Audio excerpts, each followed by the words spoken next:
የአፍሪካ ህብረት ለስራ የሚገለገልባቸው ቋንቋዎች 6 ናቸው። እንግሊዝኛ፣ ፈረንሳይኛ፣ አረብኛ፣ ስፓኒሽ፣ ፖርቱጊዝ እና ኪስዋሂሊ። ቋንቋዎቹ ከ2 ወደ 6 ያደጉት ግን በጊዜ ሂደት ነው። ታሪኩ የአፍሪካ አንድነት ድርጅት ግንቦት ወር 1955 ዓ.ም አዲስ አበባ ላይ ሲመሰረት ይጀምራል። ያኔ የድርጅቱ መመስረቻ ቻርተር ከተፈረመባቸው 4 ቋንቋዎች አንዱ አማርኛ ነበር። እንግሊዝኛ፣ ፈረንሳይኛና አረብኛ ደግሞ ቀሪዎቹ ቋንቋዎች ናቸው። አማርኛ ኢትዮጵያ ለድርጅቱ ምስረታ በነበራት የአሰባሳቢነት ሚና እንዲሁም የጉባኤው አስተናጋጅ ሀገር በመሆኗ ተመርጧል። እንግሊዝኛና ፈረንሳይኛ ደግሞ የአፍሪካ ሀገራት በቀኝ ግዛት ስር በነበሩበት ጊዜ የሚጠቀሙባቸውና በቀላሉ ለመግባባት የሚያስችሉ ናቸው ተብሎ ስለታመነባቸው ነበር ቻርተሩ የተፈረመባቸው። አረብኛም የሰሜን አፍሪካ ሀገራት ዜጎች የሚናገሩት ቋንቋ በመሆኑ የድርጅቱ መመስረቻ ቻርተር ተፈርሞበታል።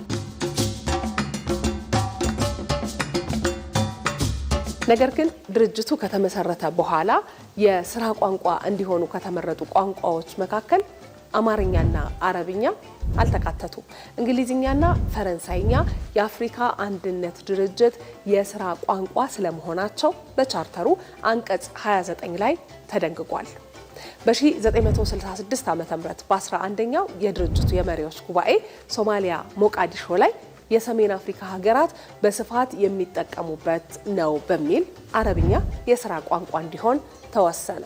በ16ኛው የመሪዎች ጉባኤ ላይ ደግሞ ፖርቱጊዝ 4ኛው የድርጅቱ የስራ ቋንቋ እንዲሆን እንዲሁ ውሳኔ ያገኘ።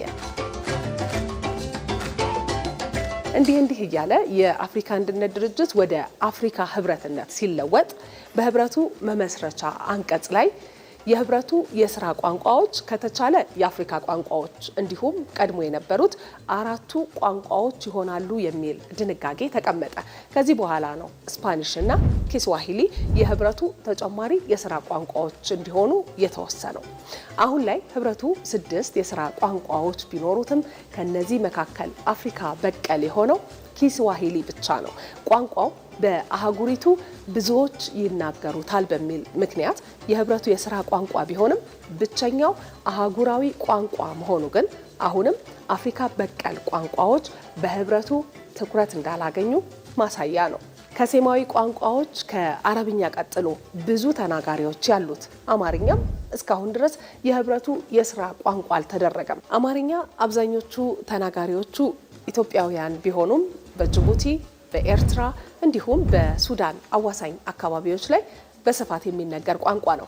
ኢትዮጵያውያን በሚኖሩባቸው የውጭ ሀገራትም ጭምር በዲያስፖራዎች ዘንድ በብዛት ከሚነገሩ የተለያዩ የውጭ ቋንቋዎች መካከል አንዱ ሆኖ የሚጠቀስ ቋንቋ ነው። ለምሳሌ በአሜሪካ፣ በእስራኤል፣ በኬንያ፣ በተባበሩት አረብ ኤምሬቶችና በሌሎችም ሀገራት በስፋት ይነገራል። ለዚህም ነው ኢትዮጵያ አማርኛን የአፍሪካ ህብረት የስራ ቋንቋ እንዲሆን ይፋዊ ጥያቄ ያቀረበችው።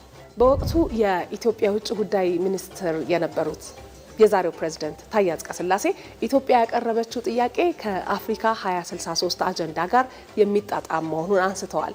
አማርኛ ከጥንታዊ የአፍሪካ ቋንቋዎች አንዱና የራሱ ፊደላት ያሉት መሆኑ ደግሞ የህብረቱ የስራ ቋንቋ ሲሆን አፍሪካ በቀል ቋንቋዎችን በማሳደግ በኩል የጎላ ሚና ይኖረዋል። በሌላ በኩል ለህብረቱ ምስረታም አፍሪካውያንን በማሰባሰብ ረገድ ትልቅ ሚና የተጫወተች ለዓለም አቀፍ የጥቁሮች የነጻነት ንቅናቄ ፓን አፍሪካኒዝም መሰረት የሆነችን ሀገር ቋንቋ የህብረቱ የስራ ቋንቋ ማድረግ አስፈላጊነቱ አያጠራጥርም።